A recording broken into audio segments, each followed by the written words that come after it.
عام طور پر ہمارا ذہن میرے جیسے کچے مولوی کی تقریروں کی وجہ سے یہ بنا ہوا ہے کہ محمد الرسول اللہ کے ذریعے ایک اخلاقی انقلاب آ گیا، جھوٹ ختم ہو گیا، سچ آ گیا، ظلم ختم ہو گیا، انصاف آ گیا، بے حیائی ختم ہو گئی، حیا، شرم اور حجاب آ گیا۔ یہ صحیح تعارف نہیں ہے محمد الرسول اللہ کے احسانات کا۔ ان کے ذریعے سے اخلاقی انقلاب بھی آیا، اور ان کے ذریعے سے سائنسی انقلاب بھی آیا، اور ان کے ذریعے سے مادی انقلاب بھی آیا، معاشی انقلاب بھی آیا۔ کیا یہ بات آپ کو نہیں معلوم کہ محمد رسول اللہ کی آمد کے 20-25 سال کے بعد پورے عالم اسلام میں کوئی زکوٰۃ وصول کرنے والا ہی نہیں ملا؟ یہ کیا ہوا؟ جو پورا ملک دنیا کی سب سے غریب قوم تھا، پوریسٹ نیشن آف دا ورلڈ، یہ کیا ہو گیا؟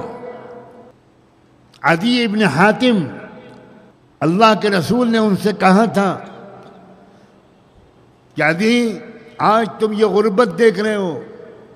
آج تم میرے پیٹ پر بندھے ہوئے پتھر دیکھ رہے ہو، آج یہ فقر و افلاس دیکھ رہے ہو، میں تم کو بتانا چاہتا ہوں کہ دنیا سے جانے سے پہلے ان طال بک العمر، اگر تم کو لمبی عمر نصیب ہوئی تو تم دیکھو گے کہ حیرہ سے چل کر، عراق کے شہر حیرہ سے چل کر ایک لڑکی، ایک عورت سونے کے زیورات میں لدی ہوئی مکہ مکرمہ آئے گی اکیلی، اور طواف کرے گی، عمرہ کرے گی اور واپس جائے گی۔ کوئی اس کو گندی نظر سے دیکھنے والا نہ آتے میں ملے گا نہ جاتے میں ملے گا۔ عدی، لئن طال بک العمر، اگر تمہاری عمر لمبی ہوئی تو تم دیکھو گے کہ ایک سرے سے دوسرے سرے تک بیت المال کا لوگ زکوٰۃ کا مال لے کر جائیں گے، مگر جس فقیر کو پچھلے سال وہ زکوٰۃ دینے کے ذکر آئے تھے، اس فقیر کے دروازے پر جائیں گے اور زکوٰۃ کی امانت پہنچانے کی کوشش کریں گے، تو وہ کہے گا اللہ برکت دے امیر المومنین کی عمر میں، اس سال تو میں نے اپنی زکوٰۃ خود بھیجی ہے، میں زکوٰۃ لینے کا مستحق نہیں رہا۔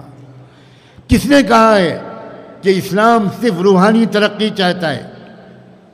اگر صرف روحانی ترقی چاہتا تو نماز پر زور دیتا، زکوٰۃ پر زور نہ دیتا۔ تؤخذ من اغنیائہم وترد علی فقرائہم، یہ مالداروں اور غریبوں کے درمیان اتنی زبردست اونچ نیچ، اتنا فرق، اسلام اس کو مٹانا چاہتا ہے۔